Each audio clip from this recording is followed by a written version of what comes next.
Hello, everybody. This is Prudence Rain speaking from UNDP. I just wanted to say good morning or good afternoon, depending on wherever you are. It's a pleasure to connect with you all today, and it seems like we have a lot of people now signed into the webinar. So I would like to officially welcome you to our webinar, Informing the Post-2020 Global Biodiversity Framework, Overcoming Obstacles on Biodiversity Baseline Data in Small Island Developing States.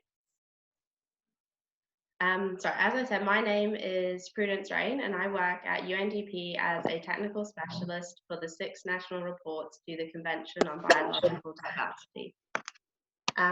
Today, I will be your facilitator for this workshop, together with my colleague Scott Atkinson, UNDP Spatial Data Planner, and Brittany Pruitt, a Program Associate with the Nature for Development Program. I also have with me today Anthony Kamau and Michele Poletto, both managers of UNEP's 6NR project.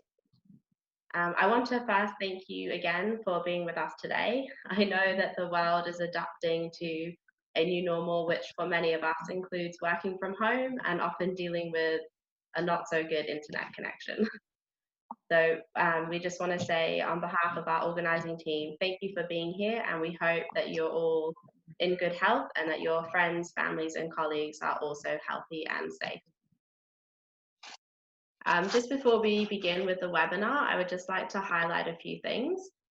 If you have technical issues, please can you send a private Zoom message to Brittany Pruitt or email her. Her email is on the screen now, and she will help you resolve your issues as quickly as possible.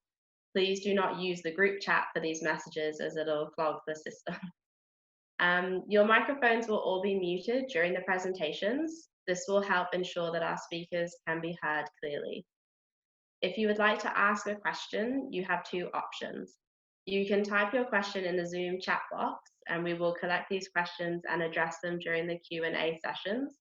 Or during the discussion, you can virtually raise your hand in the control panel. We will open and close your microphone so that you're able to ask your question. And we encourage you to turn on your video if your bandwidth allows, so that we can see each other. As when you're asking a question, it's always nice to put a name to a face. We also want to let you know that today's presentations have all been pre-recorded. Instead of doing a live presentation, we will play the recording of these videos in order to minimize as much as possible any technical difficulties.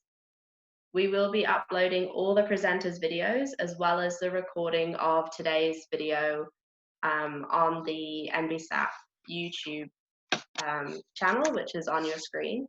And we will share the presentations today also on the NBSAP forum. On the NBSAP forum, we have also created a dedicated page to continue the conversation on the SIDS specifically, where you can share relevant resources and ask questions with your peers after the webinar. All the links are being dropped into the chat now, but they're also on your screen. So today we will hear a couple of presentations.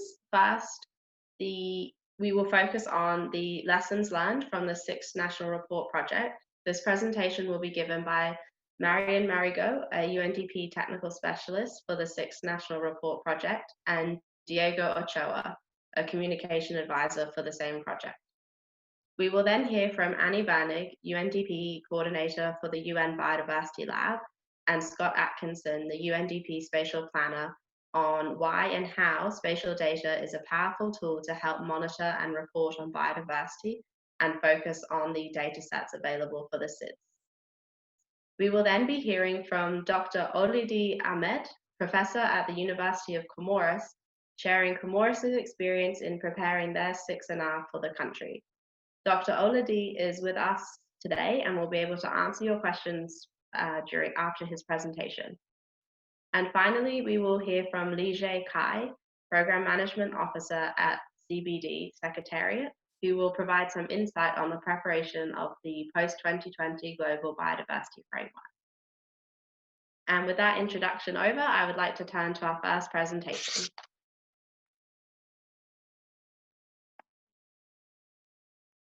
this is the agenda for the meeting as well. And the first presentation will be given by Marian Marigo and Diego Ochoa. As you know, the SIDS have some of the most diverse and unique ecosystems in the world and are home to a host of rare endemic species, so we must ensure their conservation and protection. Biodiversity is an important contributor to the livelihood of many SIDS, as industries like tourism and fisheries can constitute over half of the GDP of small island nations. Moreover, many of the threats to biodiversity, such as unsustainable fishing and agriculture practices, pollution, poaching, habitat destruction, are addressed in National Biodiversity Strategies and Action Plans, or NBSAP, but still remain an important challenge due to the lack of adequate capacities and data to efficiently implement and monitor national conservation action. Additional difficulties arise in the coordination of stakeholders and sharing up-to-date spatial and non-spatial data on biodiversity. For our first presentation, we're going to focus on the lessons learned from the 6th National Report Project. I will turn over to my colleagues, Marian Marigo and Diego Ochoa, to remind us of the content of this project and explain how we worked with the SIDS and spend some time exploring these lessons learned. Hi everyone, my name is Marian Marigo. I work with UNDP as a technical specialist in biodiversity and more specifically for the 6th National Report Project. Today I will give you this presentation with my colleague Diego, and I'm actually giving this presentation from New York City. Hola Marion, hi everybody. My name is Diego Ochoa. I am Communications Advisor for Learning Formation Program and the 6NR project at UNDP. Thank you very much for being with us today, and thank you, Prudence, for the introduction. As Prudence mentioned before, we are going to dedicate the next 15 to 20 minutes to the lessons learned from the 6 national reports to the Convention on Biological Diversity project. It is important for us to start the webinar by focusing on the 6NR project to give a brief reminder of what this project is, with what objectives, but also understand better how we work with the SIDS and what are the lessons learned from it. So first, what is the 6th National Report to the CBD project, or the 6NR project? Well, the 6NR project, funded by the GEF and implemented by UNDP and UN Environmental Program, provides support to 137 parties to the Convention on Biological Diversity in preparing a high-quality, data-driven, gender-responsive 6NR. The goal is to support countries to produce their 6NR and submit it to the Secretariat of the CBD. The reports do not only focus on the implementation of the National Biodiversity Strategy and Action Plans, the NBSAP, from a given government. They also allow to assess progress towards achieving the Aichi biodiversity targets and related national targets. And they inform the Global Biodiversity Outlook 5 and the post-2020 Global Biodiversity Framework. The implementation of this project started late 2017, early 2018, and since then, our team at UNDP, together with colleagues from UNF and CBD Secretariat, have heard a lot from the SIDS and their challenges in monitoring and reporting on biodiversity. Most of the participants to the webinar today are very aware of this project since they took active part in it and received the support from either UNDP or UNF. So why do we focus on the small island developing states today, while the 6NR project is a global project? Out of the 137 GEF eligible countries, 38 are SIDS and receive direct support from the implementing agencies from the past 2 years and have to prepare, and in most cases, submit their 6NR. The SIDS are home to unique biodiversity and ecosystems, but also face unique challenges, especially when it comes to conservation, development, and tackling climate change issues. Under this project, implementing agencies hosted 2 regional workshops for the SIDS. The first one was hosted in Apia, Samoa in September 2018. The second was hosted in Bridgetown, Barbados, a few months later in January 2019. While the first one aggregated countries from Southeast Asia and the Pacific Islands, the second one was attended by representatives from the Caribbean countries. During these workshops and during the one-on-one support and international meetings, we realized that the SIDS, because they were facing the same issues, often came up with the same solutions and were able to exchange best practices among peers. Here are the group photos from the 2 workshops hosted with the SIDS in 2018 and 2019. The SIDS play a key role to protect and conserve biodiversity and ecosystems, and we should learn from their experience and expertise. Indeed, the SIDS have some of the most diverse and unique ecosystems in the world. Just for instance, the Caribbean region has 10% of all of the world's coral reef and no less than 1,500 species of fish and marine mammals. The Pacific region is home to about 500 globally threatening species. Island biodiversity refers to the unique variation of living organisms in an ecosystem. It is mostly due to the isolation of islands, which results in great concentrations of endemic species. This biodiversity exists nowhere else on Earth, including flora, fauna, animals, and microorganisms.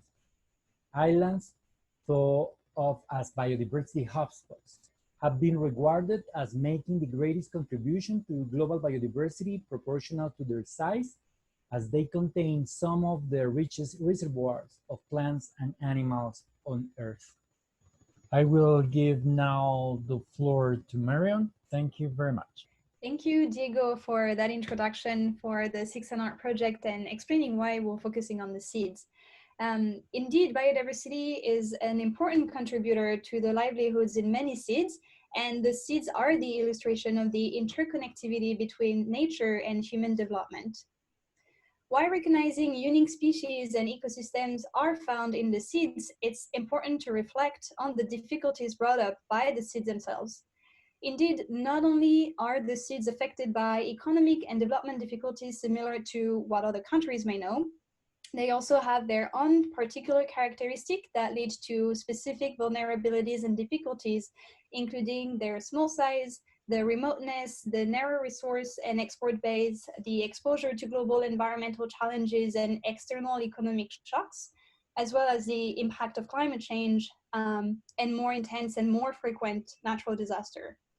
We see today that the SIDS are impacted specifically by COVID-19, which not only have consequences on the population, but also on the biodiversity in the country. Working from home has been, for most colleagues, actually a real challenge. And for that, we're even more grateful that you're attending this webinar today, considering the situation. So based on this specific context, and based on the feedback that we collected during the implementation of the 6NR project, our teams at UNDP, CBD, and UNEP were able to connect with most of you and collect a few lessons learned. 4 of them are displayed on the screen that you're seeing right now. So first, the achievements of national targets during the implementation of the NBSAP in the SIDS should be measured against a baseline, which unfortunately does not exist in many cases or is not collected and presented geographically. Second, there are significant gaps in biodiversity data in these countries, which contrast actually with the richness of biodiversity itself. SIDS are working and need support to develop baseline spatial data before they can begin monitoring progress to achieve national biodiversity targets and the Aichi biodiversity targets, the ABTs. Third, and continuing with spatial data, the SIDS recognize spatial data is a powerful tool to monitor and report on biodiversity targets achievement, since it allows a broad range of decision makers to visualize the distribution and changes in biodiversity, as well as their associated cause and related impact of action taken to implement the NBSAP and sustainable development plans. In addition to what has been done within the 6NR project, and my colleague Annie Verning will tell you a bit more in a few minutes, the SIDS need further support to keep improving in-house GIS capacity and generate, collect, and systematically use spatial data to monitor and report on biodiversity. And 4, there is an urgent need to support JEF-eligible SIDS to develop baselines not only to measure more effectively the impacts of the implementation of an NBSAP, but also to implement the post-2020 Global Biodiversity Framework and monitor any resulting changes to biodiversity status and trends over time. So based on the lessons learned and discussions with the SIDS, we determined a couple of action points and important activities that we think should happen in the next few months and years. Countries must build in-house data management mechanism and especially explicit monitoring system that allow them to systematize the collection, sharing, and analysis of data during national reporting and NBSAP development and the implementation. Country must also refine biodiversity indicators, especially in their NBSAP, to track measurable changes in the status of nature and the impact of actions to protect it. The indicators should also reflect better the contribution of all stakeholders, including indigenous peoples and local communities and women, and ensure that the impacts are measured in a consistent way. Countries are also looking to obtain political support in accessing, sharing, and using spatial data for better decision-making. The SID will and should continue to receive access to training and capacity building activities on spatial data after the submission of the 6NR, either to update their NBSAP or prepare the next round of national reports in a few years. It will be important for countries to work with data providers to update global database with accurate and validated national data, and to develop information on national baseline of biodiversity data. And last, the SIDS need to develop, access, and share spatial data and use them to make actual decisions. So with this in mind, we have several objectives for this webinar. While we know that all issues are not going to be solved with just one webinar session, we hope that this webinar will be an occasion for stakeholders to exchange and reflect on the following: how to overcome obstacles and develop effective, long-term, and spatially explicit monitoring system to better monitor the implementation of national plans and their positive impacts on biodiversity. How to better capture important biodiversity data from indigenous peoples and local community, and to understand the different roles of different stakeholders in biodiversity conservation. How to use platforms like UN Biodiversity Lab, as well as existing available feature to upload national datasets, access, share, and use spatial data to support action planning, monitoring, and reporting. And finally, how can stakeholders have open discussions on possible ways to develop information for national baselines on biodiversity data? This list of objectives is obviously not exhaustive, and we're hoping that you will use this webinar and the NBSAP forum and UN Biodiversity Lab to keep the conversation going afterwards. Thank you very much to everyone, and have a great webinar. Okay, thank you. Thank you very much to Marian and Diego for that presentation, summarizing the lessons learned of the 6NR project. I would now like to take the next 5 minutes just to have a Q&A session to open the floor for any questions. We can just wait a moment to see if I see some messages in the chat.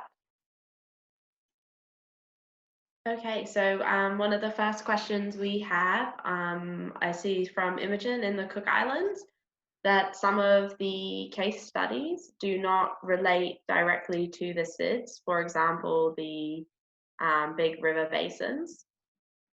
So I was just wondering, Imogen, is this referring to the case studies in the UN Biodiversity Lab or on the CBD website? Or I was just wondering if you wanted to open your microphone and if there was or you could type out a little bit more about what you mean.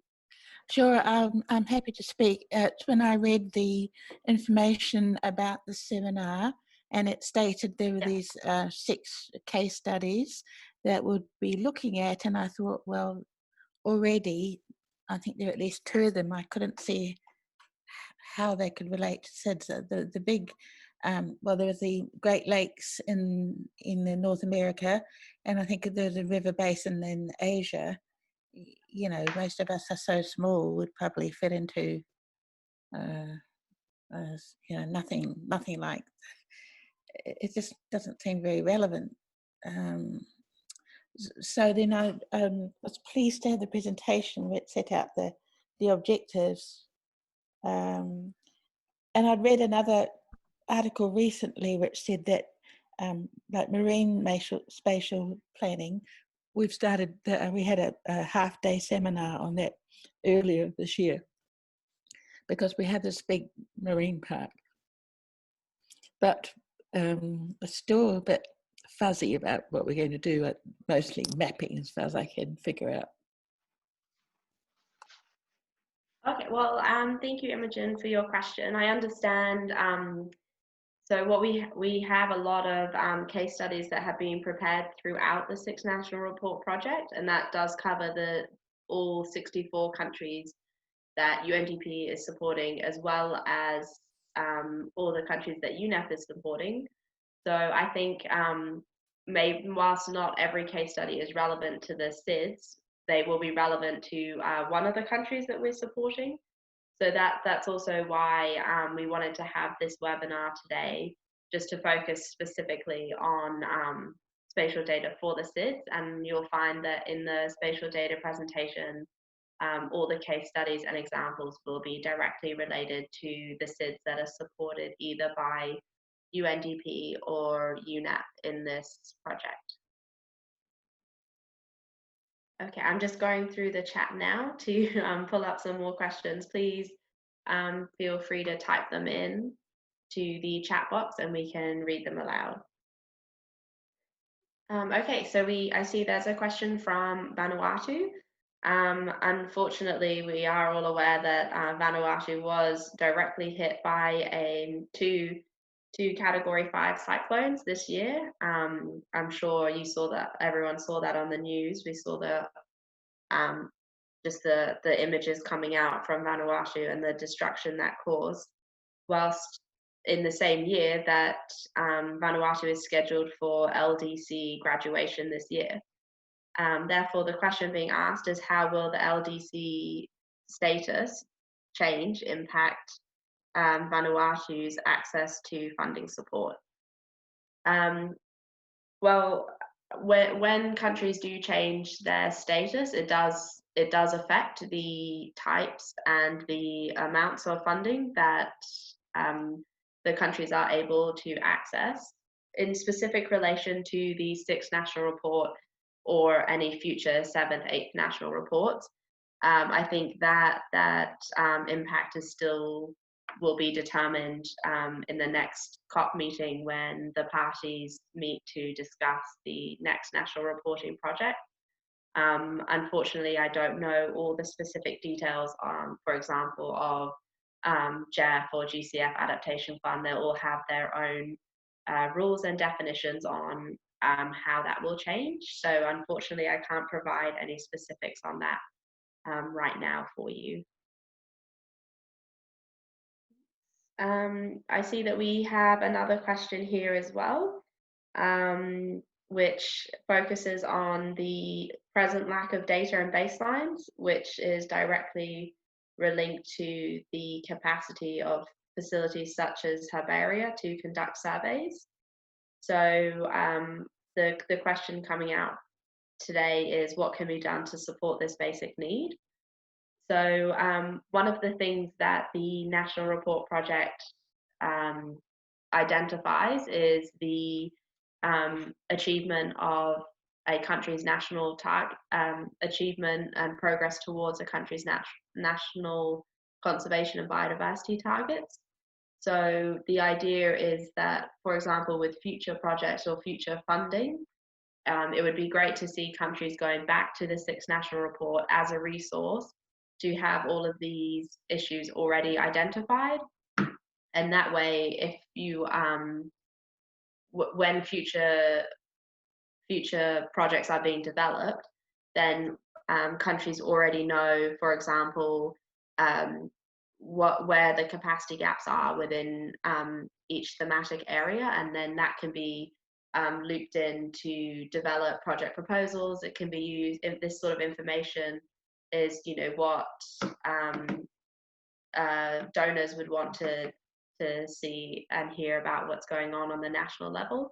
And also this important information collected by the countries will also inform the 2020 post biodiversity framework, which is something that we'll actually touch on a bit later on in the webinar. So I won't go into too much detail on that just at this moment. Okay, I see another question here on the effect of tsunamis and the impact that has on the ability that affects SIDS due to their location in collecting data, and what is the best framework and plan for such natural events. So this is definitely an interesting question, and something that unfortunately is a very important issue with the SIDS, as we are likely to experience more intense and more frequent weather events such as tsunamis. And I think, as was touched on previously, the 6th National Report is a good baseline and a good foundation for creating these baselines and identifying between national reporting cycles the changes in a country's biodiversity and changes in with the weather systems and the impact that has had on the countries as well. So I think the 6th National Report really is a good stock-taking report that can be used for the country. Okay, so I think that's all of the questions I can see at the moment. So what I will do is we will just I will stop the Q&A session for now, and we will move on to the next presentation. But I would like to note that we will have a longer Q&A session at the end of the webinar. So if you have any other questions, or if I missed your question, please feel free to repost it in the group chat. So as explained in the previous presentation, one of the obstacles the SIDS are encountering during this reporting process was the lack of accessible and up-to-date spatial data. As you know, UNEP and UNDP have worked a lot in making spatial data available to decision makers to facilitate the national reporting process, and hopefully making it even easier for the future. To talk a little bit more about spatial data, we will now hear from Annie Vernig, the UNDP UN Biodiversity Lab Coordinator. Hello, my name is Annie Vernig, and I coordinate UN Biodiversity Lab for the United Nations Development Program. Great, thank you so much. It's such a pleasure to be here with all of you today. So in this short presentation, I'll first provide some framing around why we at UNDP see spatial data as so essential to global priorities around biodiversity and sustainable development. I'll then introduce some of the work we've done around our UN Biodiversity Lab platform and show how this might be relevant to SIDS. And I'll wrap up by talking about some of our next steps and new projects that we're really excited to share. All right, let's get started. So let me start with a very basic question. Why is spatial data important? And I want to answer this question by taking a step back and painting a picture of our world today. No matter where we work, no matter where we look, we are confronting a profound unraveling of the planet. If we look to the landmark report from the Intergovernmental Panel on Climate Change, we see that we have now only 10 years to take action to avoid the catastrophic impacts of climate change. The parallel report from the Intergovernmental Panel on Biodiversity and Ecosystem Services, released just last year, showed that we're seeing unparalleled declines in biodiversity, with over 1 million species at risk of extinction. These twin threats, loss of biodiversity and climate change, are some of the defining issues of our time, with cascading ripple effects, including what we're seeing all around us today with the current COVID-19 pandemic. So as we're confronted with these issues, how can we take tangible action? For us, this is where spatial data comes in. We see spatial data as a powerful tool that can identify both where and how we can take action on biodiversity, climate, and sustainable development. Not only this, but spatial data can provide us with key tools for monitoring and transparency around efforts worldwide to achieve key international agreements such as the Convention on Biological Diversity, the UN Framework Convention on Climate Change, and the Nature-Based Sustainable Development Goals. However, despite this power of spatial data to support action and to monitor the impacts of these actions, at UNDP we found there to be a gap between the potential for spatial data and the ability of policymakers to actually use it. So let me tell you a little story. This is based on an analysis we conducted back in 2018. So imagine I am your average government policymaker, and I'm looking at my country's national biodiversity plan to try to identify where I can take action for nature. On average, I'll find 4 maps in this plan, and one of these maps will be the political boundaries of my country itself. So this isn't very many. This is very few, especially when we compare with the massive amounts of spatial data that are being generated at national and global levels. So what's the gap? Why isn't spatial data making it into these key plans or into the equivalent reports under the Convention on Biological Diversity? We set out to answer this with the countries that we work with. So in 2018, we conducted a needs assessment with over 60 parties to the CBD, asking them why spatial data wasn't being used to implement and report on their commitments to the convention. And they came back with 4 very clear answers. First, data are inaccessible. They're often fragmented between different ministries or data providers and require complex data sharing agreements. Second, even if they are accessible, some data are not usable. This might be because they're out of date, because they're too coarse of resolution, or a variety of other issues.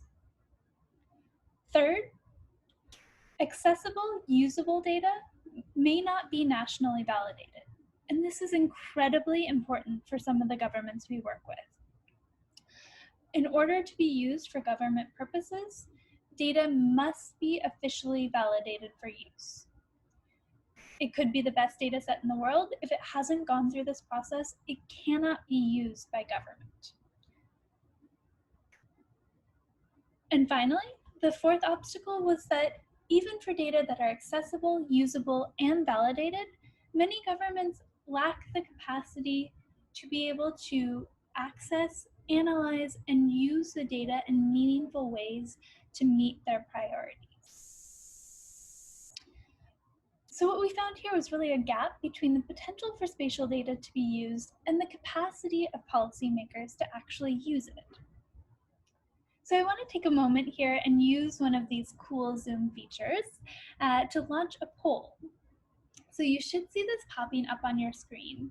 I'm curious to know, out of our participants here today, how many of you have encountered some of the issues that I described here? So I'll give you about 20 seconds to add in your responses and submit them, and then I'll share back the responses with the group. You can select one or multiple answers to this poll. All right. So it seems like at least some of you are experiencing similar issues in your countries. So as we thought about how to work with countries to increase access and use of spatial data, UNDP and UN Environment issued a challenge to all parties. We asked them to double the number of maps between their 5th national report and their 6th national report to the Convention on Biological Diversity. But we didn't issue this challenge in a vacuum.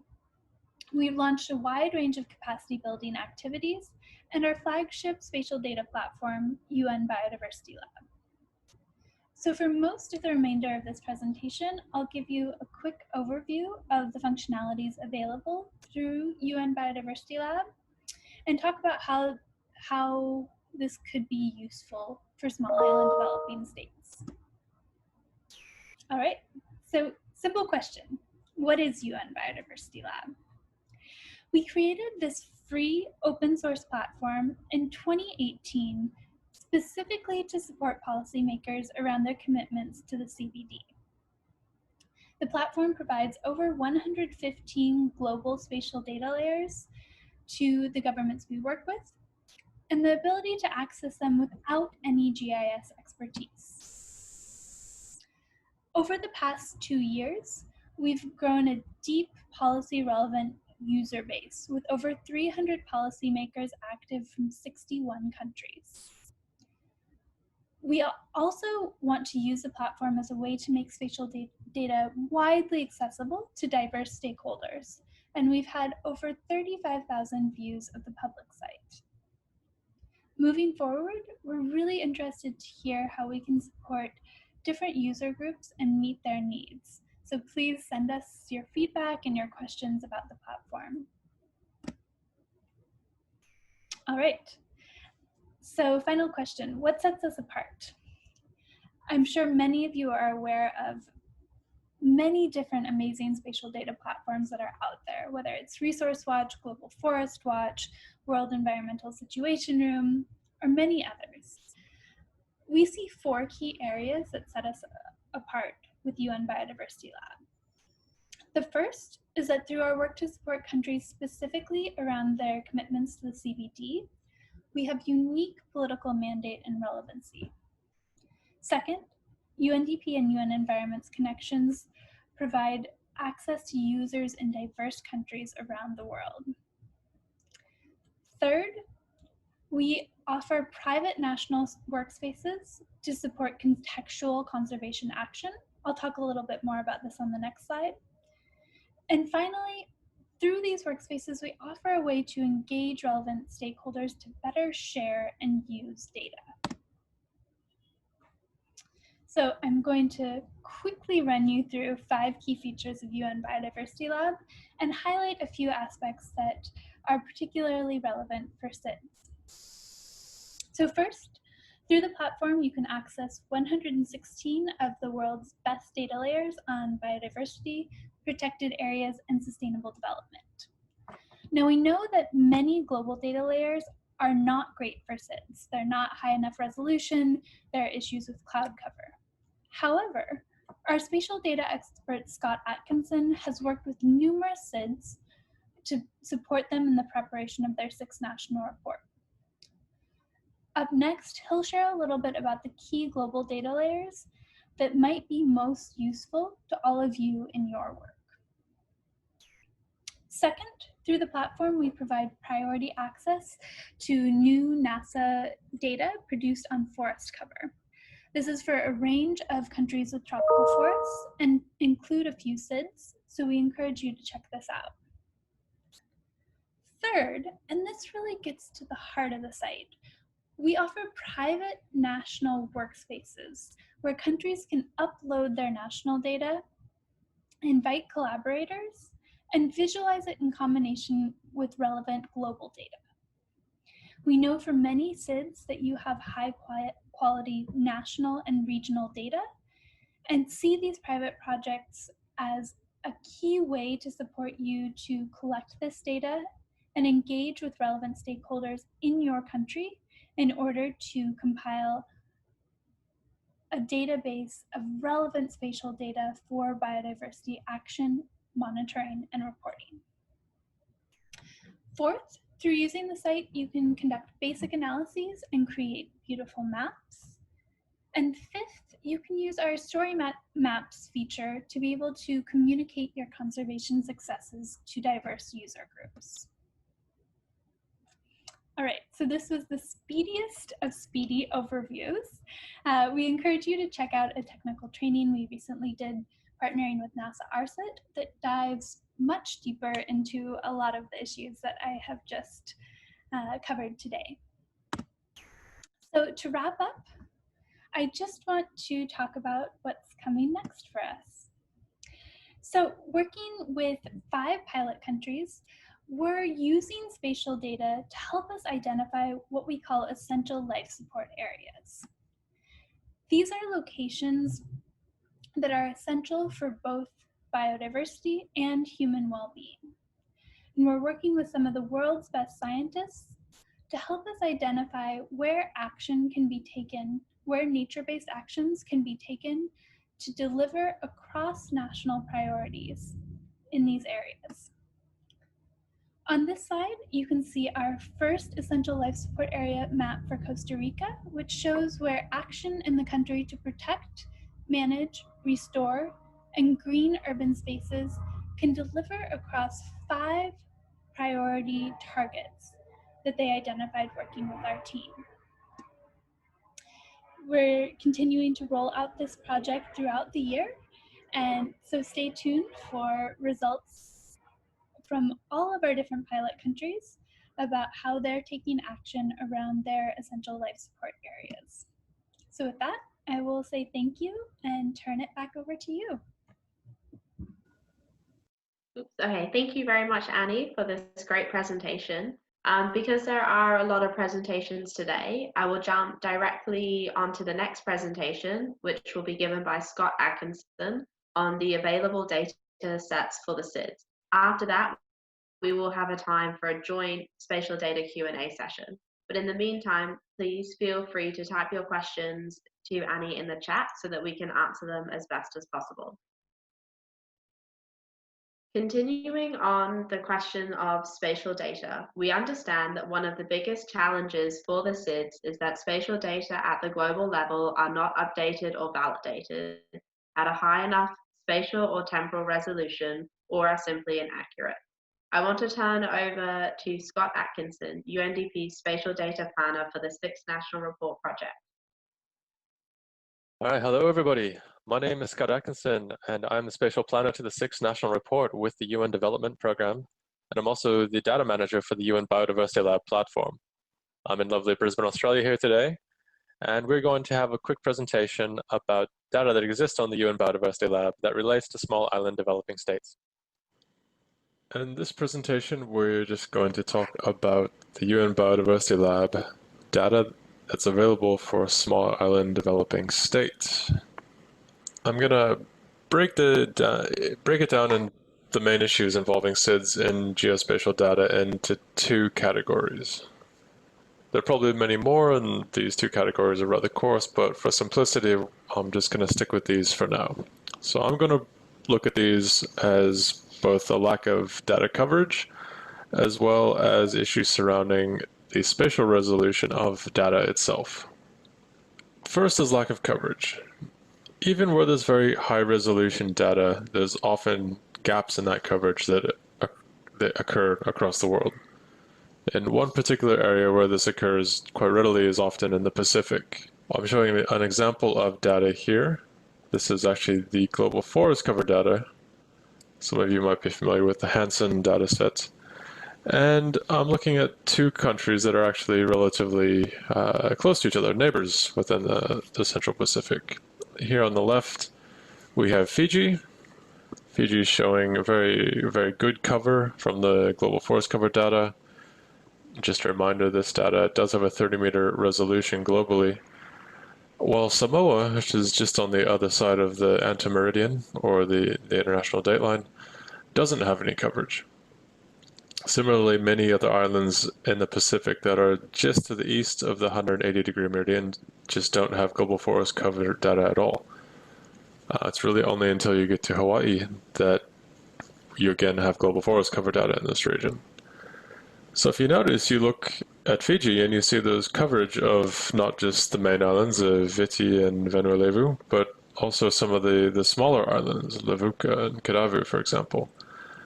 And it's worth noting that both of these are smaller than, for example, Upolu or Savaii in Samoa, yet they do have coverage of the global forest cover data. So there doesn't really seem to be any rhyme or reason to this, and I have yet to find an explanation for it myself. But it is meant to really highlight the fact that even within regions in the world, there are gaps in coverage that don't really make sense sometimes. Next, we're going to look at spatial resolution of data. So just because data covers an area doesn't really mean that that data is going to be of much use to some small island, for example. Here we're looking at Sao Tome and Principe and looking at some data of derived species richness metrics. On the left panel we have species richness, and on the right we have rarity weighted richness. And if you look very closely at those maps, you see there's exactly 8 pixels in the country. So that's not very great. That doesn't really help inform much of anything.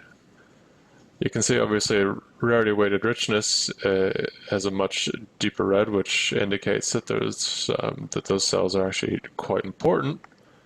But that's something you would expect in a lot of island nations due to the high level of endemism that we see on islands.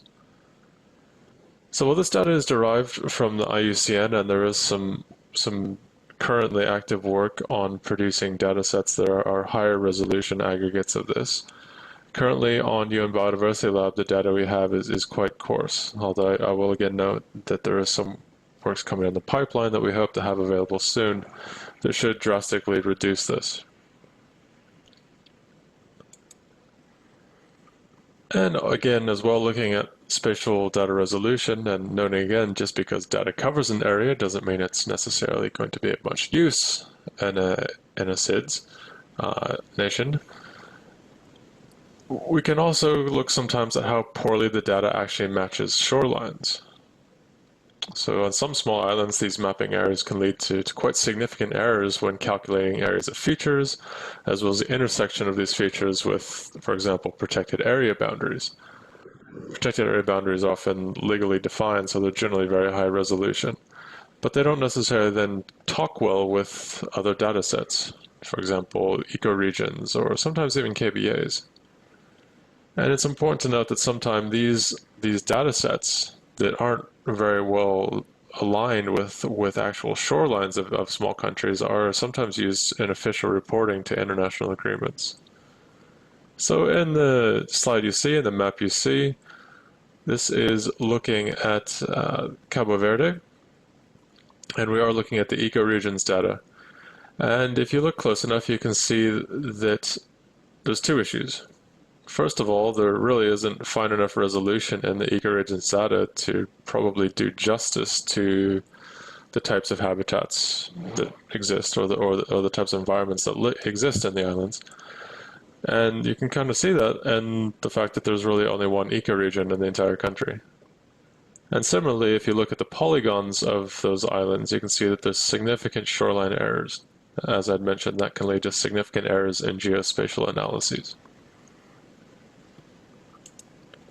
So next, we're just going to look at some of the data available on UN Biodiversity Labs for 2 SIDS. We're going to look at the Comoros Islands and Trinidad and Tobago, just to kind of see how some of the data we have pertains to countries. So first of all, in Comoros, we're just going to look at the protected areas data.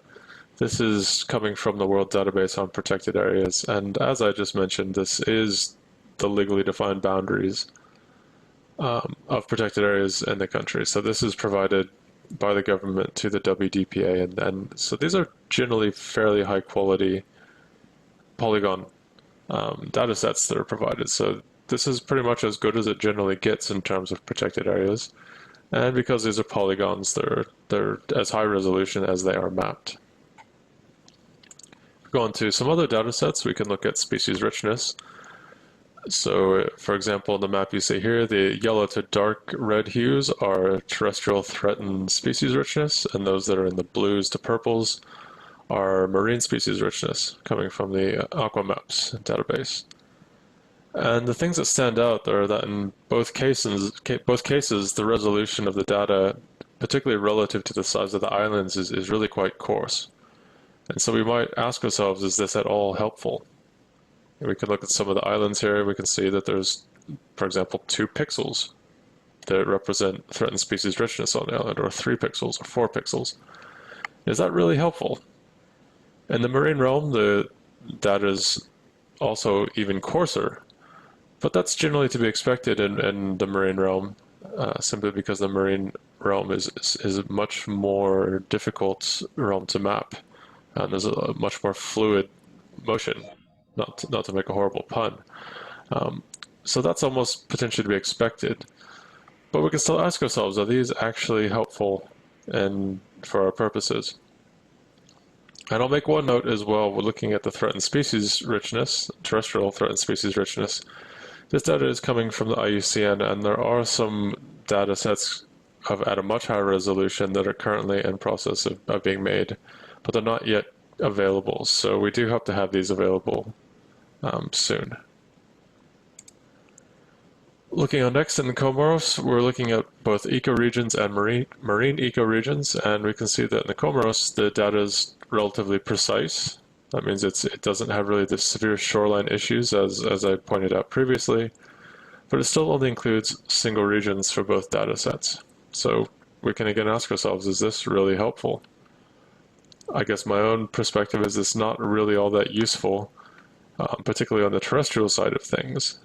Marine realms might be fine for the reasons I mentioned before, but there's surely much better maps to approximate habitat types across the islands. Next, we're going to look at livestock density data from the FAO. So this appears to be a fairly high resolution, and it does tend to cover the islands quite well.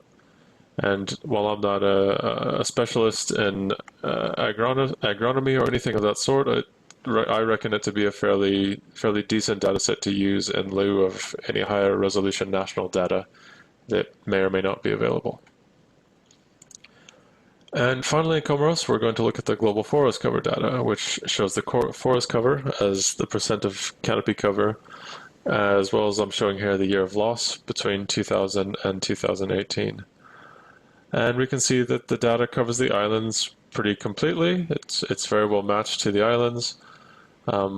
This is derived from Landsat data, so it's approximately 30 megapixel resolution. And it's generally considered to be a pretty solid, robust data set, and it's regularly updated. And as I mentioned, it fully covers the islands. So this would be a very appropriate data set to use potentially for mapping forest cover change on islands over time. So now let's move over to the southeastern Caribbean, and here we're looking at the protected areas data for Trinidad and Tobago. And similar to the Comoros, this is about as good as it gets. These are the legally defined boundaries of protected areas as provided to the WDPA. So you probably can't expect too much more. This is what you're going to find coming from governments as well. And again, if we look at species richness and TNT, again, the yellow to dark red hues are the threatened terrestrial species richness, and the blues to light purples are marine species richness. The things that stand out again are in both cases the resolution of the data, particularly relative to the size of the islands, might be a little bit better than it was in the Comoros, but it's still relatively coarse. It's still quite coarse. And so we can ask ourselves, is this actually helpful for our purposes? And you might as well make note of the fact that Tobago itself, most of Tobago, doesn't actually have any terrestrial cover. There's 2 pixels up there representing it. And it's worth noting again that there are some data sets coming down the pipeline that should be available soon that are at much higher resolution. So this situation will probably improve a short amount of time. So if we're looking again at Trinidad and Tobago, looking at ecoregions, that's the land, and marine ecoregions, we can see that in TNT we don't really have the severe shoreline issues that I had pointed out previously, and now there is some differentiation, and we have 3 terrestrial ecoregions in the country, but still a single marine ecoregion. So we can justifiably ask ourselves if that's helpful and sufficient. I think on the terrestrial side, it's certainly better. It does capture mangroves and some of the variation between different habitat types and different ecoregions within Trinidad and Tobago, as well as the marine regions might be fine, but potentially there's going to be some national data to better approximate habitat type across the islands that would be much more useful. Here we're looking at livestock density again from the FAO on Trinidad and Tobago, and as previously mentioned, this is pretty high resolution data and covers the islands well. So in lieu of having higher resolution national data, this is probably a fairly safe data set to use for these purposes. And just as a side joke, it doesn't really tell me where I can go and get the best roti on the island, which is kind of important when thinking about Trinidad and Tobago. And finally, we're going to just look at forest cover data on Trinidad and Tobago, and this is again the global forest cover data that shows forest cover as the percent canopy closure as well as the year of loss between 2000 and 2018. This is again 30 megapixel resolution derived from Landsat satellite data. And as we can see, it covers the islands pretty completely. This is a data set that's regularly updated and is generally considered to be a pretty solid data set to use. So just to quickly go review what we've kind of gone over, some of the key points I hoped to have made. Global data often does exist even in small island developing states. But so do gaps. There are often regional gaps, and there are even intra-regional gaps in data. So sometimes even neighboring islands, for example, one island might have high quality data and the other has nothing at all. So there really is no one-size-all-fits approach. Also, shoreline issues can be a significant problem, even with high-resolution data, and this can lead to significant errors in geospatial analyses. And these issues are particularly magnified in the impact that they have and the effect they have by small islands themselves. And it's also worth repeating again that the global shorelines used in many global data sets are not consistent, and that in itself again leads to incorrect boundaries in data. So this leads to all kinds of errors, particularly with small islands. For example, we know, as I pointed out, the ecoregions data almost never lines up exactly with island shorelines, and the small nature of islands just simply magnifies the effects of incorrect boundaries on geospatial calculations. And I'll point out again that new data is going to soon be available on some of the species richness metrics at a much improved resolution, and we hope to have that available for people soon. So I'll stop there. If there's any comments or questions, thanks for listening. You can email me there at the email address listed, or also at support@unbiodiversitylab.org. Many thanks. Okay, thank you so much, Scott, for that presentation.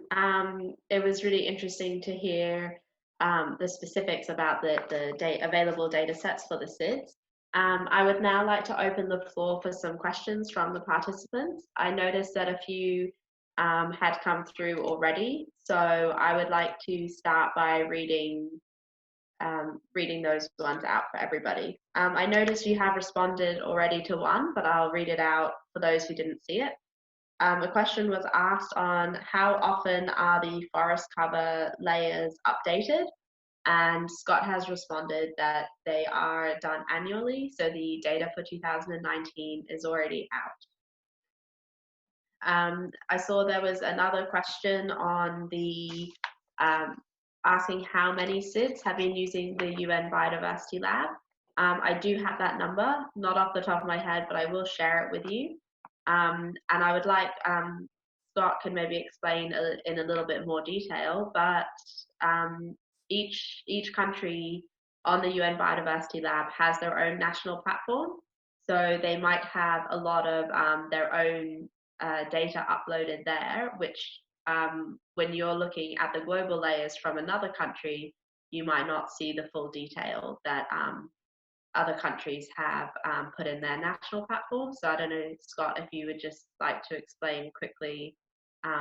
I know Annie touched on it in her presentation about the ability for countries to use their own national projects. Great. I turned on my video, but I keep myself muted. I can't get anything right. So as Annie was mentioning, we do tend to focus on UN Biodiversity Lab on providing global level data sets, just because there's too many national level data sets to really take that on.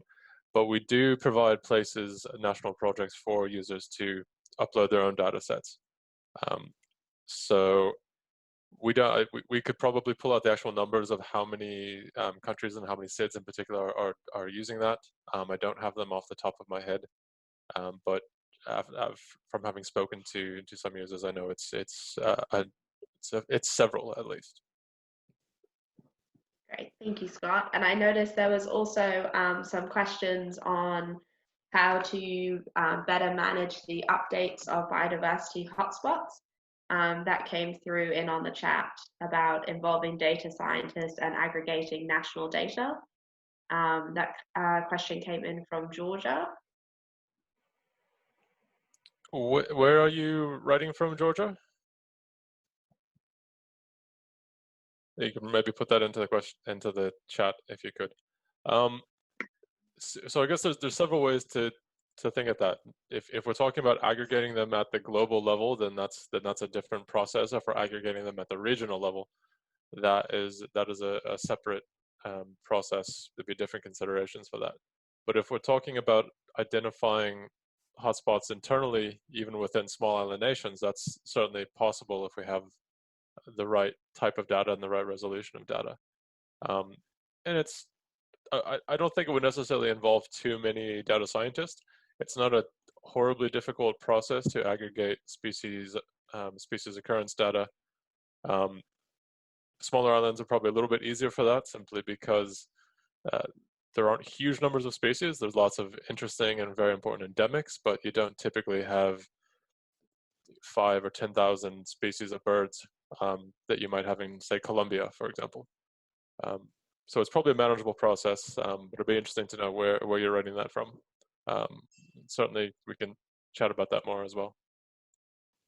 Great, thank you, Scott. I noticed also another question came in during Annie's presentation, where she was explaining the next steps of our mapping project, doing the ELSA maps, the essential life service support areas. And Scott, we got a question on which other countries were these maps being made for. Right, so currently the ELSA pilot program is being carried out in Costa Rica, Uganda, Kazakhstan, Peru, and Colombia, both of which start, I think, this week or next week. There's been some issues because of COVID, changing schedules and things like that. So obviously none of those countries fall into the SIDS category, and there's a large variety of sizes within those countries, as well as the type of habitats they occur in. So Costa Rica is the smallest country we're working with. Kazakhstan is one of the largest countries on the planet, and also has a very different ecosystem than you would find in Uganda, for example. So none of those are SIDS themselves, but the systematic conservation planning process and the ELSA process, which is basically an implementation of the systematic conservation planning approach, is fully applicable to small areas and to small island nations. It's simply a question of identifying the units on which we make decisions. So those are typically called planning units. And then the data sets that are available to inform the process of how we plan for reaching national targets. And that whole process is driven by national policy targets itself. So we're really not building that around anything global, we're building that really up from the bottom with countries leading that process. So like I said, we don't unfortunately have any SIDS currently in that pilot program, but as we scale it up, we certainly need to be including you because it's interesting. Great, thank you, Scott. We also had another question highlighting sometimes the lack of interagency collaboration between governments, which can hamper spatial data use in creating national biodiversity databases. We have a question recommending how would you recommend to address such issues of data sharing? I mean, in the simple, perfect world, government agencies would just stop it and actually start collaborating with each other. But in the real world, in the real world, actually tools like UN Biodiversity Lab and other cloud-based geospatial platforms can kind of preempt the governmental siloing of data. It allows users to upload data to single locations where anybody can access it. It doesn't remain on somebody's desktop computer, for example. Of course, that is entirely predicated on governments and those particular ministries and agencies allowing that data to get out of their control in the first place.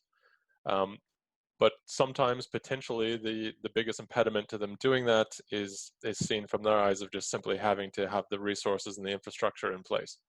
So if we can provide the tools and the cloud-based databases and data portals for that, they might be more amenable to putting that data into the public space, into single locations where anybody can access it, and taking that responsibility off of their hands. Great, thank you. And I'd just like to add on to what Scott has just said, that the UN Biodiversity Lab is a great tool for uploading and storing national data. And there is a focal point for all of the countries, the 137 countries supported by this project in the UNBL. So if you're not sure who your country focal point is, or maybe that focal point is out of date, please just send us a message and we can let you know who that person is, and then that might facilitate your access to the UN Biodiversity Lab more easily. Okay, well, thank you very much for everyone for the questions so far. We will have a bit of a Q&A session at the end of the webinar, so please keep your questions coming through. We'll just carry on with the next presentation. Now that we have discussed the global level and understand what spatial data is available, we are going to dive into the national context. Today you will hear from our colleagues in Comoros, who we saw in Scott's presentation as well. The presentation will be given by Dr. Oladi Ahmed. Dr. Oladi is a research professor at the University of Comoros and is the former dean of the Faculty of Science and Technology and former acting executive director of the Inter-Country Technical Center for Disaster Risk Management, Adaptation to Climate Change and Urban Resilience in Africa Austral. He has worked for more than 30 years in the fields of environment and health and took an active part in many of the actions that favor sustainable management and the conservation and development of natural resources within civil society. He also wrote the 4th and the 6th national reports to the CBD for Comoros. So we welcome Dr. Oladi. My name is Oladi Ahmed. I'm professor of University of Comoros Islands and a consultant for many organizations in Comoros, like UNDP and UN Habitat. Comoros 6 national report, experiences, lessons learned and challenges, and how to build a solid database in a small island development countries. Example of Comoros Islands. Okay, the Comoros Islands is a small country situated between the Africa and Madagascar, in the north of Madagascar, and small islands, but many problems of environment. And that's a small country with that we have around, for the area, 2,000 kilometers, and population is around 1 million. And population growth rate is 2.1%. And the Human Development Indicator in 2019, it's a 156, and the economic growth rate is around 2.5%. The report, the sixth national report, is very important for the Comoros. That's we are going to see how the situation of the biodiversity in Comoros. The sixth national report used to present the progress made achieving the Aichi biodiversity targets quantitatively and qualitatively, and based on the rigor of scientific data and the spatial data existing in the country. It's based on consultation of all documents likely to provide us with useful, reliable information. The main national source of data production is National Institute of Statistics and Economics and Demography Studies. We know the name is INSEAD, administrative structure created in 2011, and various project involvement in environment fields.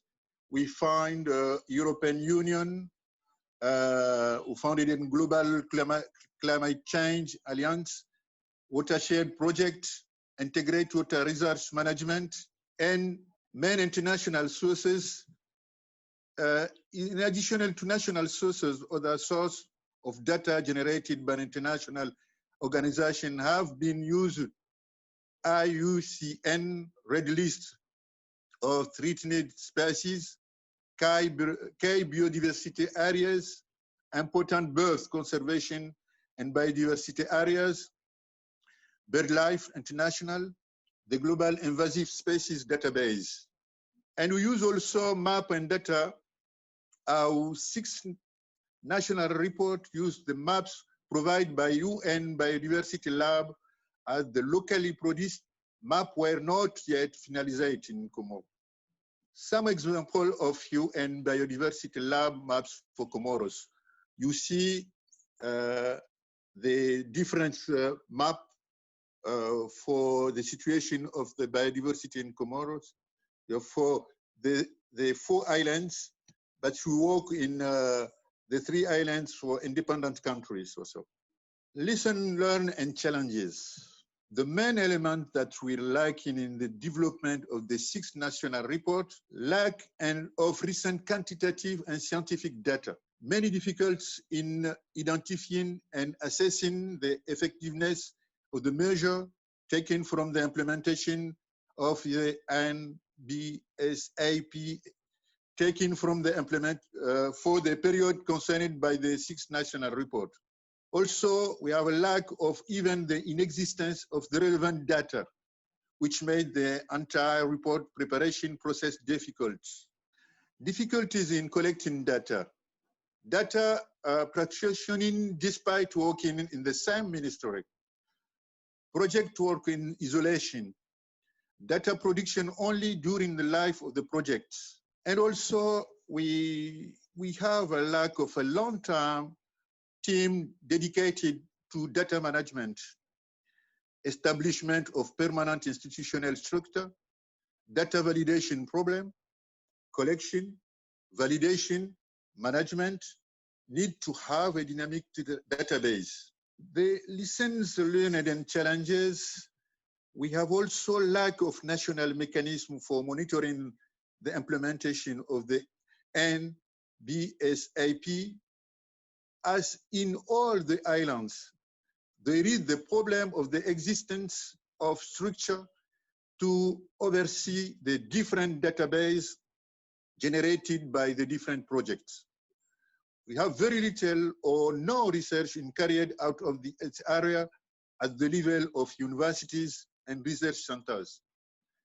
Existing information is not systematically shared and even less achieved in a centralized information system. Opportunities offered by the UN Biodiversity Lab effectively goes through the introduction of UN Biodiversity Lab and the functionality available to download national datasets, access, share, and use spatial data to support action plan in monitoring and reporting. Offers of innovative mechanisms that will allow small island development country, in particular, to overcome the difficulties associated with hosting data, benefit from the infrastructure of larger organizations such as NSCA and others, all when should help us to take part of the development of global framework for biodiversity after 2020. Or other opportunities created a mechanism of that national level to harmonization spatial data from the UN Biodiversity Lab with locally generated data. This is the challenge we have to face. The existence of UN Biodiversity Lab is an opportunity for small island development states. And we think that outlook, we believe that the preparation of the next national report on biodiversity will be an opportunity to implement the capacity building that will have been acquired during the phase reached in the lesson in terms of spatial data collection. Some example of maps produced in national level. One of them is the extract from the map of Anjouan. Anjouan is one of the islands of Comoros, fringing reefs, mangroves, and beaches.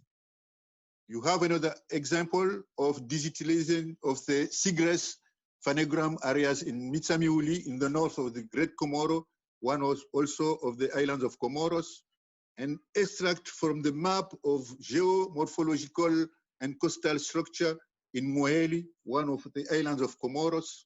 And I finish my presentation. Thank you for all attention. Thank you so much, Dr. Oladi, and thank you again for being with us today. We appreciate the effort that you made of recording your presentation in English and also being here for the online webinar. Okay, well, now that we have discussed the national level context as presented by Comoros, and we understand what spatial data is available for the SIDS, we will proceed last but not least to the final presentation for today, which will be, I want to turn over to Lige Kai, that I'm sure most of you know already. Lige is a program management officer at the CBD Secretariat and works on national reporting, NBSAPs, and monitoring and reviewing implementation of the convention. Lige has been working at the CBD Secretariat since 2001 and has been providing support to parties since then. As a result of his efforts, the number of national reports submitted drastically increased, as 192 countries have submitted the 5th national reports and 165 countries have now submitted their 6th national reports as well. Lige has also been involved in the development of editions of the Global Biodiversity Outlook and has contributed to the development, monitoring, and reviewing of the implementation of the Convention's strategic plan. We will now share Lige's recorded video with you. Good afternoon, everyone. I hope you all well and safe during this challenging time. I'm Lige Kai from CBD Secretariat. I'm taking care of national reporting and planning at CBD Secretariat. Hi, everyone. First of all, I would like to thank colleagues from UNDP and UNEP, particularly Marion, for organizing this webinar for small islands developing states, which have been facing challenges in the monitoring and reporting on the implementation of the convention and its strategic plan. We believe that this webinar is important while we're starting a new decade and discussing how we're going to address challenges ahead. Today, I would like to share updates on the process of developing the post-2020 Global Biodiversity Framework and the key recommendations from the thematic consultation on monitoring, reporting, and reviewing of the post-2020 Global Biodiversity Framework, held in February this year and in Rome, Italy. It is our hope that this introduction will provoke thoughts about how the monitoring, reporting, and reviewing system under the Convention could be enhanced to strengthen the implementation of the post-2020 Global Biodiversity Framework. First of all, I would like to share an update on the process of development of the post-2020 Global Biodiversity Framework. COP15, held in Egypt in November 2018, adopted a decision 14/34, which established an open-ended working group to develop the post-2020 Global Biodiversity Framework. Co-chairs were designated to lead the process under the supervision of COP Bureau. Mr. Bazil from Canada and Mr. Ogawa from Uganda were appointed as co-chairs. In addition, SBSTA, SBI, and Working Group on Article 8J were requested to contribute to the development of the post-2020 biodiversity framework within their respective mandates. The decision covers various aspects of the process, including the principles, requirements for documentation, and communication. Among others, the decision encouraged all relevant stakeholders to contribute to the relevant consultation undertaking at the various levels. A few other decisions adopted by COP14 also provide guidance for developing relevant elements of the post-2020 Global Biodiversity Framework, such as mainstreaming, capacity development, and resource mobilization. But I will not go into the details of these decisions. I only focus on the 14/34. So what has happened so far? The first regional consultation began in January 2019, and so far all the regions have had their own consultations. Meanwhile, a number of the thematic consultations have been organized to address specific issues important for the post-2020 Global Biodiversity Framework, such as resource mobilization, capacity development, ecosystem restoration, synergies among the related multilateral environmental agreements. There are also a few other consultations organized by relevant organizations and stakeholders, such as those organized by IUCN, FAO, and OECD. More importantly, the working group on the post-2020 Global Biodiversity Framework has had its own, two meetings so far, one in August of 2019 and another one in February 2020. Based on the inputs from the first meeting, the co-chairs had prepared a zero draft of the post-2020 Global Biodiversity Framework for negotiation at second meeting.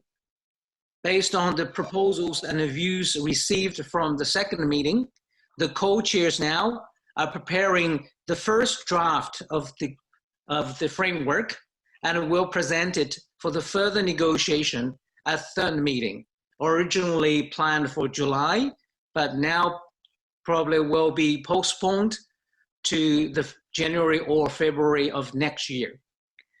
OEWG2 also requested SBDA 24 and SBI 3 to provide further inputs to the development of the global biodiversity framework, such as baseline for setting targets, indicators for monitoring progress, and monitoring, reporting, and review mechanism. What is coming next? We still have a lot to do. First, more thematic consultations are being organized or going to be organized, such as on sustainable use, the role of cities and subnational governments, and of course, you know, mostly through the virtual meetings due to the pandemic. So as said that above, the SBDA 24 and SBI 3, which are most likely to be held in the October of this year, will provide the more inputs to the developments of the post-2020 global biodiversity framework by addressing specific issues requested from OEWG2. Then OEWG3 will continue negotiating the first draft of the post-2020 global biodiversity framework. Then the co-chairs will present the outcome from OEWG3 to COP15 for the final consideration and adoption. In between, a few important meetings will provide a strong push to the process, such as the United Nations Summit on the Biodiversity to be held in September this year in connection with the United Nations General Assembly, and the General Assembly of ICN to be held in January of next year. So, what are the goals and targets or content in the zero draft? Maybe interested to the SIDS. You know that I haven't got a chance to look at the latest draft being prepared by co-chairs. So I only can present something from the zero draft, which was presented to the OEWG2 earlier. And also I want you to know that the wording on these slides are the summary or the extracts I did from the text of the zero draft. Is not exactly the wording in the zero draft. I know that there are a number of the proposed long-term goals and action targets that may be particularly interesting to the small islands developing states. These are the targets related to the marine protect areas, control of invasive alien species, and climate change mitigation and adaptation. And you will see here, one of the action targets for 2030 is to protect at least 30% of the marine areas by 2020. So this is a very critical target for small islands countries. And I also wish to inform you that a group of small island developing states have formed a coalition to speak for SIDS at the negotiation and highlighting the challenges faced by SIDS on the implementation of the post-2020 global biodiversity framework. In particular, the resources, capacity development, and monitoring and reporting. Next, I would like to share some recommendations that emerged from the thematic consultation on the monitoring, reporting, and reviewing held in February this year in Rome. The consultation had a mix of the presentations, group, and plenary discussions covering all the existing elements of the review approaches under the convention, including national biodiversity planning, national reporting, indicators, voluntary peer review, and a number of the the related conventions and organizations like UNFCCC, UNDESA, WTO, OECD were invited to introduce their approaches or practices in the monitoring, reporting, and reviewing. And probably the CBD will draw the inspiration from their approaches and try to see how they could improve the approaches of monitoring and reporting, reviewing in this convention. With regard to the national planning for post-2020 period, all countries were encouraged to adopt targets and commitments in line with the post-2020 biodiversity framework. To ensure alignment of national and global targets, all countries and stakeholders encouraged to register commitments in line with the global biodiversity framework, and also consultation online the need for countries to complete the revision of their MBSAPs quickly so that they give more time for implementation. And the consultation also suggested standardized guidance provided for the revision of the MBSAP so that, to help to the identified gaps in commitments and facilitate monitoring and implementation. And also country highlighted the importance of allocated resources for implementation of MBSAP. For national reporting, countries stressed that the national report should continue to be the main instruments. And then for the next decade, countries I expect to submit the 2 regular reports, probably complemented with the voluntary update review reports to be submitted every 2 years. And national reports should focus on those content that will be used for global review and stock taking, such as progress towards the global targets and goals. And then some countries suggest that using a common set of indicators for reporting to allow comparability and global aggregation. Country also highlight the importance of increasing synergies in reporting to related conventions. For global review, and 2 global stock taking were proposed, one probably in 2024 or 2025, focusing on identifying the commitment gaps and then the actions needed. And the other one probably in 2028 to further enhance the implementation. So SPI 3 will pilot an open-ended forum where a number of countries will be invited to share their progress in the implementation of strategic plan for 2011 to 2020. So if this forum proves working well, the COP15 could adopt this as one of the review approaches, and the future meetings of SPI will probably provide an opportunity to all countries to present their reviews or review updates. And of course, the purpose of such review is going to facilitate mutual learning among the parties and enhance the implementation. Countries also suggested strengthening the voluntary peer review, in particular getting more countries volunteer to be reviewed, and the findings from the reviews will be used for global planning and global decision making. Some countries propose the establishing bodies such as Implementation Support Committee to review the quality of the MBSAPs and national reports. So we know that the SIDS have particular challenges in this regard, monitoring and reporting, and because we know that a number of small island developing states have not completed their MBSAPs and 6 national report in time. So this could be the constraints in the resources and capacities, and could also be lack of the monitoring system and the data management system. So we hope you will highlight these needs for capacity development and resources in the relevant future discussions.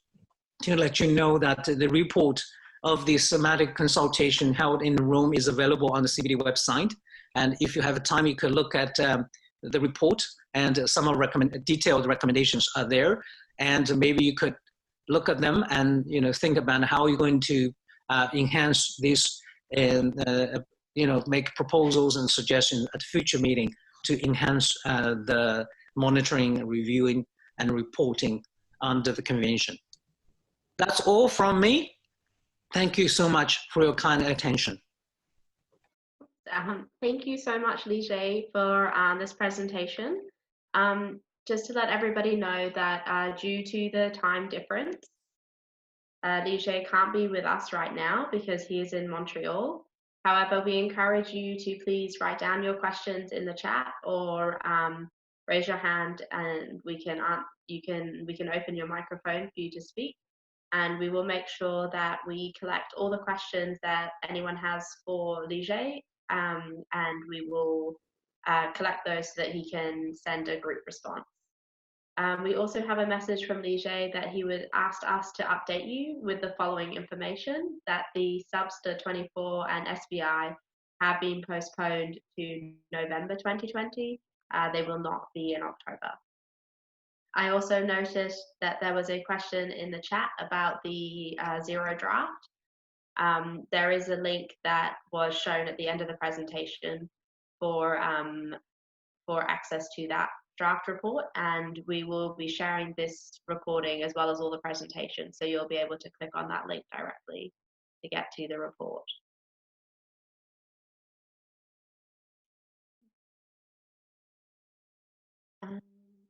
Are there any other questions that we have coming through on the chat? Yes, so I can post that link as well. That'll be no problem. I'll do that in just a moment. We would like to encourage you, please, to keep posting any questions that you might have, and specifically related to Lige as well, and we can group those all together and respond to those at once. If there are no other questions for anyone else on the panel, we have, I know, Anthony, sorry, you were gonna, there was a question from Rwanda. Sorry, that was missed earlier during one of the other presentations. If you would like to answer that one now.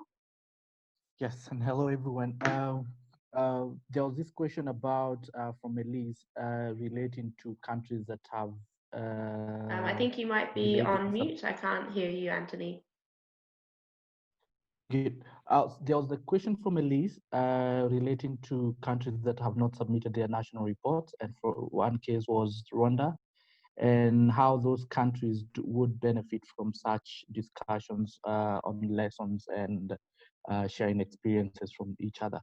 So, but just to respond is that for the benefit of these countries, we have organized capacity building and exchange workshops in each of these regions in the past. And these countries have also been constantly invited in to attend such forums, online forums, such as this today's webinar, where countries might not participate. We will be sharing with them the recordings of this webinar. Thank you. Back to you, Prue. It appears that she may be having some internet Sorry, problems. I noticed we had one more question coming from the Cook Islands about the core indicators and spatial data. So Scott is just going to answer that one for you now as well. So I think that's probably a question for others to pipe into, to contribute to as well. I know it's common to have lots of questions about developing core indicators, but I think for SIDS there's probably a very likely to be an actual common core set of indicators. That's quite useful. Quite often when people start talking about indicators, we have people from countries like Kazakhstan and Comoros and places like that, so they're not really talking about the same thing. But I think in this case, it's actually a very useful conversation to have. The only thing I would say about talking about core common indicators like water quality and small island states is that you're really going to be looking at probably very high resolution data.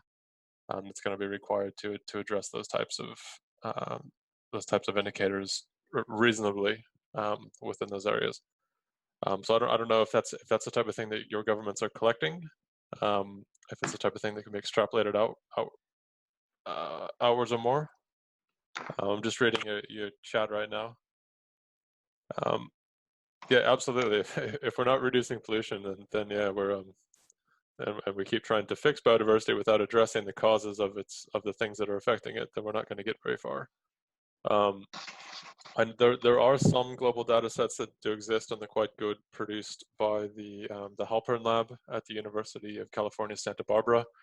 I think they do update them regularly, annually, and those that do include some water quality metrics like pesticide pollution, nutrient runoff, petroleum things. There's a whole suite of things that they are mapping as stressors in the marine environment.